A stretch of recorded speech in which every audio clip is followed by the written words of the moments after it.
ஆயக்கலைகள் 64 அதில் ஒரு முக்கிய கலையான ஜோதிட கலையின் மூலமாக என்னுடன் இணைந்துள்ள அன்பு நேயர்களுக்கு இனிய வணக்கம்ங்க. மீனராசி நேயர்களுக்கு புதுசா அப்படி என்ன இருக்க போகுது, எப்பவும் போல வாழ்க்கை கீழேயே தான் போகுது அப்படின்னு கதரும் நேயர்களுக்கு ஒரு நல்ல செய்தி காத்திருக்குதுங்க. அந்த செய்தியை தெரிஞ்சுக்கிறதுக்கு முன்னாடி இந்த உலகை காக்கும் முருகப்பெருமானுடைய பாதம் தொட்டு வணங்கி வீடியோக்குள்ள போலாங்களா? என்னுடன் சேர்ந்து நீங்களும் இந்த மந்திரத்தை சொல்லிட்டே உங்களால் முடிஞ்சதுன்னா கமெண்ட் பாக்ஸில் ஒரு முறை கமெண்ட் பண்ணுங்க. ஓம் முருகா போற்றி, ஓம் முருகா போற்றி, ஓம் முருகா போற்றி. பழனி ஆண்டவா, செந்தூர் வேலவா, சீரும் போர் தளபதியே, சேவல் கொடி ராஜாவே, நீதான் ஐயா இந்த அப்பாவி மக்களை கஷ்டங்களிலிருந்து காப்பாற்றி காலம் முழுக்க கூடவே இருக்கணும். இவங்களுக்காக நான் தினமும் உங்ககிட்ட வேண்டிக்கிறேன். இவங்களுக்கு ஒண்ணுனா நீதான் ஐயா பொறுப்பு. அப்படியே நான் சொல்லும் ஜோதிடமும் பழிக்க நீதான் ஐயா அருள் புரியணும். தினமும் உங்களுக்கு கிரகநிலை மாற்றத்தால் வரக்கூடிய சுப பலன்களை அறிய கட்டாயம் சப்ஸ்கிரைப் பண்ணி பெல் பட்டன் அப்புறம் ஆல் ஆப்ஷன் இருக்கும், அதையும் கொடுத்து வைங்க. ஒவ்வொரு பதிவும் உங்களை வெற்றி அடைய வைக்க வேண்டும் அப்படிங்கிற எண்ணத்துல தாங்க போட்டுட்டு இருக்கோம். மீனராசிக்காரங்களே, உங்களை பொறுத்த வரைக்கும் கிரக நிலைகள் எப்படி இருக்குன்னு பார்க்கலாங்க. பஞ்சம பூர்வ புண்ணிய ஸ்தானத்தில் குரு பகவான் வக்ரகதியில் இருக்காரு. ரணருண ரோகஸ்தானத்தில் கேது பகவானும், பாக்கியஸ்தானத்தில் புதன் பகவான் மற்றும் சுக்கர பகவான் கூட்டணியில் இருக்காங்க. தொழில் ஸ்தானத்தில் சூரிய பகவான் மற்றும் செவ்வாய் பகவான் கூட்டணியில் இருக்காங்க. அயன சயன போகஸ்தானத்தில் சனி பகவான் மற்றும் ராகு பகவான் கூட்டணியில் இருக்காங்க. இப்படி கிரக நிலைகள் இருக்குதுங்க. மீனராசிக்காரங்க போர் குணம் கொண்டவங்க. உங்ககிட்ட சண்டை போட்டு ஜெயிக்கிறது ரொம்ப ரொம்ப கஷ்டங்க. நல்லது கெட்டதை முழுசா தெரிஞ்சவங்க. குரு பகவான ராசி அதிபதியா கொண்டவங்க. எல்லா இடங்கள்லையும் நேர்மையையும் உண்மையை மட்டுமே நம்பக்கூடியவங்க. உங்களுக்கு சொந்தமோ பந்தமோ அது தப்புனா அது தப்பு தான், வெட்டு ஒன்று துண்டு ரெண்டுன்னு பேசக்கூடியவங்க. உங்களை ஒருத்தர் பஞ்சாயத்து கூட்டிட்டு போறாங்க அப்படின்னா நீங்க கூட்டிட்டு போற பக்கமெல்லாம் சப்போர்ட் பண்ண மாட்டீங்க. எந்த தரப்புல நியாயம் இருக்குதோ அங்கதான் நீங்க சப்போர்ட் பண்ணுவீங்க. உண்மை நியாயத்துக்கு மட்டுமே என்னைக்குமே கை கொடுப்பீங்க. உண்மைக்கு புறம்பா எந்த ஒரு விஷயத்தையுமே செய்ய மாட்டீங்க. இதனாலதான் உங்களுக்கு நிறைய கஷ்டங்களும் துன்பங்களும் அதிகமாகவே ஏற்பட்டு இருக்கு. தங்களுடைய கஷ்டத்தையும் கண்ணீரையும் கடுகளவு கூட மற்றவங்களுக்கு தெரியாம பார்த்துப்பாங்க. இதனால பார்க்குறவங்க எல்லாருமே மீனராசியா இவங்களுக்கு என்னப்பா சூப்பராக இருக்காங்க, இவங்களுக்கு என்ன குறைச்சல் அப்படின்னு தான் நினச்சிட்டு இருக்காங்க. ஆனால் சாப்பாட்டு கூட கஷ்டப்படுறது உங்களுக்கு மட்டும்தாங்க தெரியும். கஷ்ட காலத்தில் திரும்பி பார்க்க கூட ஆள் கிடையாது. ஏதோ தட்டு தடுமாறி எந்திரிச்சு நிற்கிறப்போ உங்களை குறை சொல்கிறதுக்குனே நிறைய பேர் தேடி வருவாங்க. உங்கள் சொந்தக்காரங்க நண்பர்களுக்கு ஒரு தேவை இருக்குதுன்னா மட்டும்தான் உங்ககிட்ட வருவாங்க. அந்த தேவை முடிஞ்ச உடனே உங்களை தூக்கி போட்டுட்டு போயிடுவாங்க. மறுபடியும் அவங்க வந்து உங்ககிட்ட உதவின்னு கேட்பாங்க. அவங்க உங்களுக்கு முன்னாடி பண்ண துரோகத்தை எல்லாமே மறந்துட்டு மீண்டும் அவங்களுக்காக உதவி செஞ்சு ஏமாறக்கூடிய இவங்க தான் நீங்க. வாழ்க்கையில எப்படியாவது முன்னேறணும் அப்படிங்கிறதுக்காக தினம் தினம் கஷ்டப்பட்டு உழைக்கிறவங்க தான் மீனராசிக்காரங்க. கடந்த காலகட்டங்களில் தங்களுடைய வாழ்க்கையில நீங்க நல்லது நடக்க போதுன்னு நினைச்சிட்டு இருந்திருப்பீங்க. ஆனா உங்களுக்கு அந்த டைம்ல ஒரு மிகப்பெரிய ஏமாற்றம் தான். புதுசா ஒரு சில பிரச்சனைகளும் கஷ்டங்களும் தானாகவே உங்களை தேடி வந்திருக்கும். மீனராசிக்காரங்க சொந்த பந்தத்தை இழந்தாங்க, சொத்துக்களை இழந்தாங்க, தங்களுக்கு நெருக்கமா இருக்கக்கூடிய உறவுகளையுமே இழந்தாங்க. கடைசியா நான் மட்டும்தான் எல்லாத்தையுமே இழந்துட்டு நிக்கிறதா இருக்குது, எனக்கு உயிர் வாழவே பிடிக்கலன்னு சொல்லிட்டு இருக்காங்க. இதுக்கு மேல என்னால வாழவே முடியல சாமி, தயவு செஞ்சு வந்து உன் கூடையே கூட்டிட்டு போயிரு. நான் இவ்வளவு கஷ்டப்பட்டதுக்கு அப்புறம் எனக்கு வாழ்க்கையில வாழணுங்கிற எண்ணம் சுத்தமாவே போயிருச்சு. உங்க மனசுல கவலையும் துன்பமும் தான் அதிகமாகவே இருக்குதுங்க. நீங்க செய்யக்கூடிய ஒவ்வொரு விஷயத்தையுமே தடுப்பதற்கும் உங்களை அவமானப்படுத்துவதற்கும் இங்க நிறைய நபர்கள் முயற்சி பண்ணிட்டு இருக்காங்க. இது எல்லாமே தெரிஞ்சுமே கூட நீங்க என்னமோ பண்ணுங்க, எனக்கு என்ன வந்துச்சு அப்படின்னு தன்னுடைய வேலையில மட்டும் என்னைக்குமே குறிக்கோளா இருக்கவங்க தான் நீங்க. ஏன் எனக்கு மட்டும் ஏன் இவ்வளோ கஷ்டம் வருது, என்னோட வாழ்க்கையில நான் யாருக்குமே கெடுதலையோ கஷ்டத்தையோ துன்பத்தையோ கொடுத்ததில்லை, எனக்கு மட்டும் ஏன் இந்த மாதிரி எல்லாமே நடக்குது அப்படின்னு தான் பெரும்பாலான நபர்கள் சொல்லிட்டு இருக்கீங்க. உங்களுக்கு பிரச்சனைங்கிறது வரும், அது கொஞ்ச நாள் இருக்கும், அதுக்கப்புறம் இந்த பிரச்சனை போயிடும். இந்த மாதிரி பிரச்சனை வரும் போகும் அப்படிங்கிற நிலைமையில தான் நிறைய நபர்கள் வாழ்ந்துட்டு இருக்கீங்க. நீங்க என்னதான் பிரச்சனையை தவிர்த்தாலும் ஏதாவது ஒரு சூழல்ல உங்களை நோக்கி பிரச்சனையும் கஷ்டமும் வந்துக்கிட்டு தாங்க இருக்கு. ஆனா இனி வரக்கூடிய இந்த 2026 உங்களுக்கு இன்பத்தையும் மகிழ்ச்சியை மட்டுமே தரக்கூடிய ஒரு காலகட்டமாகவே அமைஞ்சிருக்குது. இது நாள் வரைக்கும் நடந்த கெட்ட விஷயத்தை எல்லாமே விட்டுருங்க. இனி வரக்கூடிய நாட்கள்ல உங்களுக்கு எப்படிப்பட்ட நன்மைகள் நடக்க போகுது அப்படிங்கிறதான் இந்த பதிவில் நம்ம முழுசாக பார்க்க போகிறோம். இந்த 2024 முடிஞ்சு 2025 ஆரம்பிக்கும் போது நம்ம வாழ்க்கையில் இந்த மாறுதல் வரப்போகுது அப்படின்னு நினச்சி வந்தவங்களுக்கு முழுவதுமாகவே ஏமாற்றம் தான். இந்த கடைசி ஒரு 3 வருடங்களை பொறுத்த வரைக்கும் பார்த்திங்கன்னா நிறைய கஷ்டங்கள் துன்பங்கள் மட்டுமே மீனராசிக்காரங்க வாழ்க்கையில் அதிகப்படியாகவே ஏற்பட்டு இருந்திருக்கும். சரி, 2025 முடிஞ்சு போயிட்டு போகுது, 2026 ஏதாவது மாற்றம் வருமா அப்படின்னு ஒரு எதிர்பார்ப்போடு இருக்கிறவங்க தான் நீங்கள். கண்டிப்பாக நீங்கள் எதிர்பார்த்தது நிச்சயமாக நடக்க போகுதுங்க. ஏன்னா இந்த 2026 உங்களுக்கு சனியுடைய வகர பயிற்சியும் குருவுடைய வகர நிவர்த்தியும் பயிற்சி, சூரிய பயிற்சி, ராகு கேது பயிற்சி என தொடர்ந்து 5 பயிற்சி வந்து உங்களுக்கு லைனாக வரதுனால நல்ல ஒரு முன்னேற்றம் அப்படிங்கிறது விரைவில் உங்கள் வாழ்க்கையில் ஏற்பட போகுதுங்க. இதில் குறிப்பாக பார்த்தீங்கன்னா முதலாவதாக பார்த்தீங்கன்னா சனியுடைய வக்ர நிவர்த்தியானது ஸ்டார்ட் ஆக போகுது. ஏன்னா சனி பகவான் பார்த்தீங்கன்னா கும்பராசியை விட்டு மீனராசியான உங்களுக்கு தான் சனி பகவான் வந்திருக்காருங்க. அங்கே வந்து சஞ்சாரம் பண்ணுறதுனால ஒட்டுமொத்த சனி பயிற்சி பலன்களும் உங்களுக்கு வரக்கூடிய நாட்கள்லேருந்து ஜனவரி மாதத்துலேருந்து முழுமையாக கிடைக்கிறதுனால இத்தனை நாட்களாக மைனஸாக மட்டுமே செயல்பட்டு கொண்டிருந்த சனி பகவான் இனி வரக்கூடிய ஒரு 6 மாதங்களுக்கு முழுவதுமாக ப்ளஸ்ஸாக மட்டுமே செயல்பட போகிறாருங்க. 2025 கடந்த காலகட்டங்களில் நீங்கள் சனி பகவான் மூலமாக எதையெல்லாமே இழந்துட்டு கஷ்டப்பட்டுட்டு வருத்தப்பட்டு இருக்கீங்களோ அது அனைத்தும் பெறக்கூடிய ஒரு காலகட்டமாகவே பார்க்கப்படுது. அடுத்து பார்த்தீங்கன்னா குருவுடைய வக்ர நிவர்த்தி உங்களுடைய ராசியில் 8ஆம் இடத்துலேருந்து 3ஆம் இடத்தில் தொழில் ஸ்தானத்தை பார்க்கறதுனால பொருளாதார ரீதியாக நல்ல ஒரு முன்னேற்றம் அப்படிங்கிறது விரைவில் உங்கள் வாழ்க்கையில் ஏற்பட போகுதுங்க. ஏன்னா எல்லா ராசிக்காரங்களுக்குமே பார்த்தீங்கன்னா இந்த பொருளாதார நிலை தான் மிகப்பெரிய ஒரு பிரச்சனையாகவே பார்க்கப்படுது. உங்களுக்கு அந்த பிரச்சனை தான் கடந்த 2 வருடங்களாகவே இருந்தது. ஆனால் இப்போ வரக்கூடிய இந்த 2026 அப்படிங்கிறது பொருளாதார ரீதியாக நல்ல ஒரு தொடக்கத்தை தரக்கூடிய ஒரு ஆண்டாகவே உங்களுக்கு பார்க்கப்படுதுங்க. அடுத்ததாக பார்த்தீங்கன்னா சுக்கிர பயிற்சியை பொறுத்த வரைக்கும் இது பொது பலன்களாகவே பார்க்கப்பட்டாலும் 12 ராசிகளுக்கும் இந்த 2026 கூடுதல் முன்னேற்றம் அப்படிங்கிறது விரைவில் உங்கள் வாழ்க்கையில் ஏற்பட போகுதுங்க.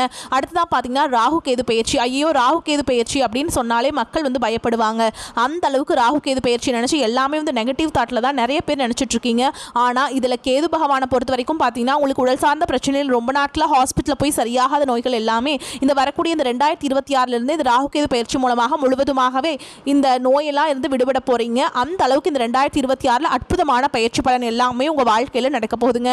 கடந்த காலகட்டங்களில் நல்ல ஒரு வேலைங்கிறது கிடைச்சிருக்காது. ஏதோ ஒரு கிடைக்கிற வேலைக்கு ஒரு 10,000 சம்பளத்துக்கோ 15,000 சம்பளத்துக்கோ பிடிக்காத ஒரு வேலையை குடும்ப கஷ்டத்துக்காக வேறு வழியே இல்லாமல் செஞ்சுட்டு இருந்திருப்பீங்க. ஆனால் நீங்கள் படித்த படிப்பெல்லாம் பார்த்தீங்கன்னா பிஇ முடிச்சிருப்பீங்க, எம்இ முடிச்சிருப்பீங்க, எம்காம் முடிச்சிருப்பீங்க. முடிச்சிருந்து என்ன சாமி பண்ணுறது, நாங்களே அக்கம் பக்கத்தில் அப்படி வேலைக்கு போயிட்டுருக்கோம், எங்களுக்கு இதுதான் கிடைக்குது, வேறு எந்த வேலையுமே கிடைக்கல அப்படின்னு தான் நிறைய நபர்கள் சொல்கிறீங்க. கண்டிப்பாக வரக்கூடிய ஒரு 6 மாதங்களுக்குள்ளே நீங்கள் ஒரு அரசாங்க வேலைக்கு ட்ரை பண்ணாலும் சரி, ஒரு ஐடி ஜாபோ, ப்ரைவேட் ஜாபோ, பேங்க் ஜாபோ, நீங்கள் எங்கே வேலைக்கு ட்ரை பண்ணாலும் இந்த ஜாப் அப்படிங்கிறது உங்களுக்கு நிச்சயமாக கிடைக்க போகுதுங்க. கோர்ட்டு கேஸுன்னு ரொம்ப நாட்டில் அலைஞ்சிட்டு இருக்க நபர்களுக்கு வாய்தா மேலே வாய்தா போயிட்டுருக்கு சாமி, வக்கீலுக்கு தான் நான் பல லட்சம் ஃபீஸ் செலவு பண்ணுறோம், ஆனால் கேஸ் மட்டும் முடிஞ்ச பாடே இல்லை அப்படின்னு நிறைய நபர்கள் சொல்கிறீங்க. வரக்கூடிய ஒரு 6 மாதங்களுக்குள்ளே விரைவில் உங்களுக்கு சாதகமாகவே தீர்ப்பு வரப்போகுதுங்க. சொத்து பிரச்சனையும் உங்களுக்கு சாதகமாகவே முடியும். சனி பகவானுடைய பார்வை உங்களுக்கு நேரடியாகவே இருக்குது. இதன் மூலம் வருமானம் அப்படிங்கிறது பல வழிகளில் வரும். தொழிலில் லாபம் சற்று அதிகமாகவே கிடைக்கும். அரசியல்வாதிகளை பொறுத்த வரைக்கும் புதிய பொறுப்புகள், புதிய பதவிகள் எல்லாமே தானாகவே உங்களை வந்து சேரும். ராகு கேதுவான உங்களுடைய செல்வாக்கு உயரும், உடல் ஆரோக்கியம் மேம்படும், சங்கடங்கள் நீங்கும். மறைமுகமாக உங்கள் தொழில் வாழ்க்கையிலும் சரி, இல்லற வாழ்க்கையிலும் சரி நிறைய நபர்களும் தொல்லை கொடுத்திருப்பாங்க. இனி அவங்களுடைய தொந்தரவுங்கிறது முழுவதுமாகவே இருக்காதுங்க. கடந்த காலகட்டங்களில் நீங்களும் ஒரு கம்பெனியில் இரவு பகல் பார்க்காம உழைச்சிட்டு இருந்திருப்பீங்க. உங்களுடைய சொந்த கம்பெனியாக நினச்சி வேலை செஞ்சிருப்பீங்க. ஆனால் உங்களுக்கு இது நாள் வரைக்கும் சரியான ஒரு அங்கீகாரம் அப்படிங்கிறது கிடைச்சிருக்காது. உங்களுக்கு அப்புறமோ உங்கள் கூடயும் நிறைய நபர்கள் வேலைக்கு வந்திருப்பாங்க. அவங்களுக்கு நிறைய சலுகைகள் எல்லாமே கிடைச்சி நல்ல ஒரு முன்னேற்றத்திற்கு போயிருப்பாங்க. ஆனால் நீங்கள் மட்டும் எப்படி வேலைக்கு போய் சேர்ந்தீங்களோ அதே மாதிரி தான் இன்னைக்கு வரைக்குமே இருப்பீங்க. ஆனால் இனி வரக்கூடிய இந்த 2026 உங்களுக்கு சம்பள உயர்வு, பதவி உயர்வு, உங்களுக்கு மேல் இருக்கக்கூடிய அதிகாரிகளுடைய ஆதரவு முதற்கொண்டு உங்களுக்கு கிடைக்க போகுதுங்க. இனி உங்கள் வார்த்தைக்கு மதிப்பு மரியாதை கிடைக்கும். அந்தஸ்தில் நீங்கள் எதிர்பார்த்த உயர்வுக்கு போக போறீங்க. இனி நினைச்சது எல்லாமே நடக்கும். தொழில் வியாபார தடைகள் அனைத்தும் விலகும். லாபம் அதிகமாக கிடைக்கும். முன்னேற்றம் உண்டாகும். வரவேண்டிய பணம் விரைவில் கைக்கு வந்து சேரும். செல்வாக்கு உயரும். வெளிநாட்டு முயற்சிகள் வெற்றியை தரும். தெய்வ சிந்தனை அதிகமாகும். பெரியோர்களுடைய உதவிகள் கிடைக்கும். உறவுகளில் இருந்த சண்டை சச்சரவு முழுவதுமாகவே விலகும். புதிய நண்பர்கள் உங்களுக்கு உதவி செய்வாங்க. தொழிலில் ஏற்பட்ட நெருக்கடிகள் நீங்கும். முடங்கி கிடந்த நிறுவனங்கள் மீண்டும் இயங்கும். வியாபாரத்தில் எதிர்பார்த்த லாபம் கிடைக்கும். புதிய தொழில் தொடங்கக்கூடிய முயற்சிகள் கண்டிப்பாக உங்களுக்கு வெற்றியை தரும். கடந்த காலகட்டங்களில் திருமண நிலை அப்படிங்கிறது பார்த்தீங்கன்னா உங்களுக்கு நிறைய பிரச்சனையும் சிக்கலையும் பெரும்பாலும் சந்திச்சிருப்பீங்க. இதில் குறிப்பாக பார்த்தீங்கன்னா பெண்களுக்கு ஏதாவது ஒரு வகையில் திருமணம் அப்படிங்கிறது அடைஞ்சிருது. ஆனால் ஆண்கள் தான் ரொம்ப ரொம்ப பாவம். ஏன்னா அடிச்சு பிடிச்சி நிச்சயதார்த்தம் வரைக்கும் போனால் கூட அக்கம் பக்கம் இருக்கவங்க தெரிஞ்சவங்கன்னு கெடுத்து விறக்க நிறைய நபர்கள் இருக்காங்க. அது மட்டும் இல்லாமல் பார்த்தீங்கன்னா அந்த ஜாதகத்தையும் பார்த்தீங்கன்னா சுத்த ஜாதகம், ராகு கேது ஜாதகம், செவ்வாய் ஜாதகம் அப்படின்னு இருக்கிறதுனால ஆண்களுக்கு மிகப்பெரிய திருமண தடை அப்படிங்கிறது இதன் மூலமாக ஏற்பட்டு இருக்குங்க. கண்டிப்பா இந்த 2026 முதல் 6 மாதங்கள் விரைவில் நீங்க திருமண வாழ்க்கைக்குள்ள அடியெடுத்து வைக்க போறீங்க. அடுத்ததா பாத்தீங்கன்னா இந்த வாழ்க்கை துணை இழந்த மீனராசி ஆண்களோ பெண்களோ அடுத்து வந்து 2வது திருமணம், அதாவது மறுமணம் பண்ணலாமா வேண்டாமா அப்படிங்கிற மிகப்பெரிய குழப்பத்தில் இருப்பீங்க. அப்படி 2வது திருமணம் பண்ணும்போது சொந்தக்காரங்க தப்பாக பேசிடுவாங்களா, ஊர்க்காரங்க தப்பாக நினச்சிருவாங்களா, அவங்க என்ன நினைப்பாங்க, இவங்க என்ன நினைப்பாங்க அப்படின்ட்டு நிறைய நபர்கள் வந்து 2வது திருமணத்தை பற்றி யோசிக்காமல் இருக்கீங்க. இப்போ இருக்கக்கூடிய பொருளாதார சூழலும் இப்போ இருக்கக்கூடிய காலகட்டத்தையும் வச்சு பார்க்கும்போது ஒரு சிங்கிள் பேரண்டால் இந்த சொசைட்டியில் சர்வே பண்ணுறது ரொம்ப ரொம்ப கஷ்டங்க. நீங்கள் எதிர்பார்த்த மாதிரியே நல்ல ஒரு மறுவாழ்க்கை அப்படிங்கிறது விரைவில் உங்களுக்கு அமையும். குழந்தை பாக்கியத்துக்காக எங்கிய மீனராசி நேயர்கள் பார்த்தீங்கன்னா எங்களுக்கு மேரேஜ் ஆகி 3 வருஷம் ஆகுது சாமி, 5 வருஷம் ஆகுது, 8 வருஷம் ஆகுது, நாங்களும் போகாத ஹாஸ்பிட்டலில், பார்க்காத ட்ரீட்மெண்ட் இல்லை, வாரத்தில் 3 நாள் முருகன் கோவிலுக்கு போய் வழிபாடு செஞ்சுட்டு வந்துட்டுருக்கோம், ஆனால் எங்களுக்கு குழந்தை பாக்கியமே இல்லை சாமி அப்படின்னு நிறைய நபர்கள் சொல்கிறீங்க. கண்டிப்பாக வரக்கூடிய ஒரு 6 மாதங்களுக்குள்ளே நிச்சயமாக உங்களுக்கு குழந்தை பாக்கியம் அப்படிங்கிறது விரைவில் உண்டாகும். இனி வரக்கூடிய நாட்களில் கடினமான காரியத்தையுமே சுலபமாக செஞ்சு முடிச்சிருவீங்க. உங்களை எளிமையான பேச்சு திறமையால் நீங்கள் அனைவரையுமே கவர்ந்தெழுப்பீங்க. சமூகத்தில் உங்கள் பெயருக்கும் புகழுக்கும் படிப்படியாக முன்னேற்றம் வரப்போகுது. சிலருக்கு படிப்பதற்காகவும், வேலை விஷயமாகவும், தொழில் விஷயமாகவும் வெளியூர் வெளிநாடு போகக்கூடிய வாய்ப்புகள் எல்லாமே கிடைக்க போகுதுங்க. உங்கள் குடும்பத்தில் கடந்த காலகட்டங்களில் எந்த ஒரு சுப நிகழ்ச்சியுமே நடந்திருக்காது. இதை நினச்சி வீட்டில் இருக்கக்கூடிய பெரியவங்க எல்லாமே ரொம்பவே வருத்தப்பட்டு இருந்திருப்பாங்க. ஆனால் இனி வரக்கூடிய நாட்கள் உங்கள் குடும்பத்தில் திருமணம், சீமந்தம், புதிதாக வீடு கட்ட ஆரம்பிப்பீங்க. கிரகப்பிரவேசம் போன்ற சுப நிகழ்ச்சிகள் எல்லாமே நடக்க போகுதுங்க. மீனராசியை பொறுத்த வரைக்கும் நீங்கள் ஆண்களோ பெண்களோ, அரசு வேலையோ தனியார் வேலையோ கூலி வேலையோ, நீங்கள் எதிர்பாராத வருமானம் அப்படிங்கிறது உங்களுக்கு இரட்டிப்பு மடங்காக கிடைக்க போகுதுங்க. சேமிப்பு அப்படிங்கிறது பல மடங்காக உயரப்போகுது. இதன் மூலமாக கடந்த காலகட்டங்களில் ஏற்பட்ட பொருளாதார பிரச்சனை முழுவதுமாக நிவர்த்தியாக போகுது. உங்களுடைய அசுர வளர்ச்சியை கண்டு உங்களுடைய நண்பர்கள், சொந்தக்காரங்க, குடும்ப உறவுகளை உங்களுக்கு எதிரிகளாகவும் துரோகிகளாகவும் மாறக்கூடிய வாய்ப்புகள் அதிகமாக உள்ளது. முடிஞ்ச அளவுக்கு தவறான உறவு என்று தெரிந்தால் அந்த உறவை விட்டு கொஞ்சம் நாட்கள் விலகி இருப்பது ரொம்ப ரொம்ப நல்லது. இல்லாத பட்சத்தில் உங்களுடைய குடும்ப வாழ்க்கையில் தலைகீழாக மாறக்கூடிய வாய்ப்பு அதிகமாகவே உள்ளது. மீனராசிக்காரங்களே, நிதானத்தை கடைபிடிக்க வேண்டிய காலகட்டம். ராசியில் உள்ள சனிக்கு செவ்வாயின் 4ஆம் பார்வை உள்ளது. பிறர் அறியா நுட்பங்களை அறிந்து தன்னிச்சையாக செயல்படும் தைரியம் உருவாகும். பொருளாதார சுணக்கங்கள் விலகி அதிகப்படியான வருமானம் கிடைக்கும். சுகமான சொகுசான ஆடம்பர பங்களா வாகனம் வாங்கும் யோகம் உள்ளது. இடப்பெயர்ச்சி செய்ய வாய்ப்புகள் உள்ளது. வேலை இழந்தவர்களுக்கு நல்ல வேலை கிடைக்கும். சக ஊழியர்களால் ஏற்பட்ட சங்கடங்கள் விலகும். சிலர் வேலையிலிருந்து விடுபட்டு கடன் பெற்று புதிய சுய தொழில் துவங்கலாம். உடன் பிறந்த சகோதரர் அல்லது உங்களின் உதவியை பெற்றவர்களே போட்டியாக எதிரியாக மாறுவார்கள். பிரச்சனையா எதுவாக இருந்தாலும் ஜாதக தசாபுத்தி ரீதியான பரிகாரங்கள் செய்து கொண்டால் எல்லா பிரச்சனைகளும் விலகும். சில விஷயங்கள் துவக்கத்தில் சாதகம் இல்லாமல் இருந்தாலும் முடிவில் வெற்றி உங்களுக்கே உண்டாகும்.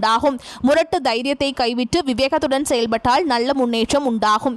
நீங்க நடராஜருக்கு நெய் தீபம் ஏற்றி வழிபாடு செய்யறது உங்களுக்கு நன்மையை ஏற்படுத்தி கொடுக்கும். பொருளாதாரம் திருப்திகரமாக இருக்கும். அனாவசிய செலவுகள் எதுவும் இருக்காது. உடல் ஆரோக்கியத்தில் மட்டும் கவனம் தேவை. தந்தையின் உடல் ஆரோக்கியத்தில் கவனம் தேவைங்க. அரசாங்க காரியங்கள் இழுபறியாகும். 3வது நபரின் தலையீடு காரணமாக கணவன் மனைவிக்கிடையே கருத்து வேறுபாடு ஏற்பட்டு நீங்கும். சிலருக்கு சகோதர வகையில் வீண் பிரச்சனைகளும் செலவுகளும் ஏற்படக்கூடும். அலுவலகத்தில் பணிச்சுமை அதிகரிக்கும். இருந்தாலும் அதற்கேற்ற சலுகைகள் கிடைப்பதால் உற்சாகமாக செயல்படுவீங்க. உங்கள் கோரிக்கை நிர்வாகத்தினரால் ஏற்றுக்கொள்ளப்படும். சக ஊழியர்கள் உதவிகரமாக இருப்பாங்க. வியாபாரத்தில் விற்பனையும் லாபமும் குறைவாகத்தான் இருக்கும். சக வியாபாரிகளால் சில பிரச்சனைகள் ஏற்பட்டு நீங்கும். குடும்ப நிர்வாகத்தை கவனிக்கும் பெண்கள் உடல் ஆரோக்கியத்தில் கவனம் செலுத்த வேண்டும். புகுந்த வீட்டு உறவினர்கள் கண்டிப்பாக பேசினாலும் பொறுமை காப்பது நல்லது. உங்களை பொறுத்த வரைக்கும் அதிர்ஷ்டம் தரக்கூடிய எண்கள்னு பார்த்தீங்கன்னா 3, 6ங்க. இந்த எண்களை அதிகமாக பயன்படுத்துங்க. அதிக அளவில் அதிர்ஷ்டத்தை ஈர்த்து கொண்டு சேர்க்கும். நீங்கள் வழிபாடு செய்ய வேண்டிய தெய்வம்னு பார்த்தீங்கன்னா பழனி ஆண்டவருங்க. உங்களால் முடிஞ்சதுன்னா குடும்பத்தோடு போயிட்டு பழனியில் தண்டாயுத சுவாமியை தரிசனம் பண்ணிட்டு வாங்க. உங்களுக்கு ஏற்றம் உண்டாகும். நான் சொல்லக்கூடிய பரிகாரம் வீட்டில் செய்யறதுங்க. இதை நீங்கள் தினமும் எந்திரிச்ச உடனே காலையில் குளிச்சு முடிச்சுட்டு வீட்டு பூஜை அறையில் தீபம் ஏற்றி நான் சொல்கிற மந்திரத்தை 9 முறை சொல்லிட்டு அன்றாட வேலைகளை தொடங்கி பாருங்கள். உங்களுடைய முன்னேற்றம் படிப்படியாக இருக்கும். 5 முகம் தோன்றில் 6 முகம் தோன்றும். வெஞ்சமரில் அஞ்சேல் என வேல் தோன்றும். நெஞ்சில் ஒரு கால் நினைக்கில் 2 காலும் தோன்றும். முருகா என்று ஓதுவார் முன். இந்த மந்திரத்தை கட்டாயம் சொல்லுங்க. உங்களுக்கு முன்னேற்றம் காணப்படும். அறிவுத்திறன் அதிகரிக்கும். சாதுரியமான பேச்சின் மூலம் காரிய வெற்றி கிடைக்கப் பெறுவீங்க. பண வரத்து அதிகரிக்கும். அடுத்தவர் பிரச்சனைகளை தலையிடுவதை தவிர்ப்பது நன்மையை தரும். ராசிநாதன் குருவின் சார பலன்கள் மூலம் இசை, நாட்டியம் போன்ற கலைகளில் ஆர்வம் பிறக்கும். வீண் ஆசைகள் தோன்றலாம். மனதை கட்டுப்படுத்திக் கொள்வது நல்லது. சின்ன விஷயங்களில் மன நிறைவு உண்டாகும். குடும்பத்தில் இருப்பவர்களுக்காக உழைக்க வேண்டியிருக்கும். கணவன் மனைவிக்கிடையே ஒற்றுமை ஏற்படும். குழந்தைகளுக்கு தேவையான பொருட்களை வாங்கி மகிழ்வீங்க. தொழில் வியாபாரத்தில் முன்னேற்றம் காணப்படும். வன்மையால லாபம் கிடைக்க பெறுவீங்க. உத்தியோகத்தில் இருப்பவர்கள் நிதானத்தை கடைபிடிப்பது நன்மையை தரும். சக ஊழியருடன் எளிதில் கருத்து வேற்றுமை உண்டாகலாம். கவனம் தேவை. அலுவலகத்தில் உங்களுக்கான அங்கீகாரம் அதிகரிக்கும். பெண்களுக்கு கலைகளில் ஆர்வம் அதிகரிக்கும். கலைத்துறையினருக்கு நீண்ட நாட்களாக இருந்த பழைய பகைகள் மாறும். மாணவர்களுக்கு கல்வியில் வெற்றி பெற எடுத்த முயற்சிகளில் சாதகமான பலன் கிடைக்கும். மேலும் உங்களை பொறுத்த வரைக்கும் நட்சத்திர பலன்களை பார்க்கலாங்க. அந்த வகையில் பூரட்டாதி நட்சத்திரம் 4ஆம் பாதம். உங்களை பொறுத்த வரைக்கும் எதிர்பார்த்த பண வரவு இருக்கும். புதிய நபர்களிடம் கவனமாக இருப்பது நன்மையை தரும். உறவினர் உதவி கிடைக்கும். தொழில் வியாபாரம் எதிர்பார்த்தபடி நன்கு நடக்கும். பண தட்டுப்பாடு ஏற்பட்டு பின்னர் சரியாகும். உத்தியோகத்தில் இருப்பவர்களுக்கு இந்த சங்கடங்கள் சரியாகும். புதிய வேலைக்கு முயற்சி செய்பவர்களுக்கு சாதகமான பதில் கிடைக்கும். அடுத்ததா உத்திரட்டாதி நட்சத்திரம். உங்களை பொறுத்த வரைக்கும் குடும்பத்தில் இருப்பவர்கள் உங்களது ஆலோசனை கேட்டு நடப்பது மனதுக்கு திருப்தியை தரும். கணவன் மனைவிக்கிடையே மனம் விட்டு பேசுவதால் வருத்தங்கள் நீங்கும். பிள்ளைகளின் செயல்பாடுகள் மனதுக்கு திருப்தி தருவதாக இருக்கும். அடுத்ததா ரேவதி நட்சத்திரம். உங்களை பொறுத்த வரைக்கும் எதிர்பார்த்த உதவிகள் கிடைக்கும். பண வரத்து இருக்கும். காரிய தடங்கல்கள் உண்டாகும். மாணவர்களுக்கு கல்வியில் வெற்றி பெற கூடுதல் முயற்சிகள் தேவை. விளையாட்டில் ஆர்வம் உண்டாகும். கடன் தொல்லை நீங்கும். வாழ்வில் முன்னேற்றம் உண்டாகும். உங்களை பொறுத்த வரைக்கும் பரிகாரங்க, குல தெய்வத்தை வணங்கி வர மனதில் அமைதி ஏற்படும். குலதெய்வம் தெரியாதவங்க வீட்டில் நீங்கள் காலையில் குளிச்சு முடிச்சுட்டு வீட்டில் தீபம் ஏற்றி வச்சு குலதெய்வம் அதில் இருக்காங்க அப்படின்னு நினச்சி வழிபாடு செஞ்சுட்டு அன்றாட வேலைகளை தொடங்கி பாருங்கள், நன்மைகளை கொண்டு முடியும். வரக்கூடிய வாய்ப்புகளை தவற விட்டுறாதுங்க, கெட்டியாக பிடிச்சிக்கோங்க. வாழ்த்துக்கள். வாழ்க வளமோடு நலமோடு. நன்றி, வணக்கம்.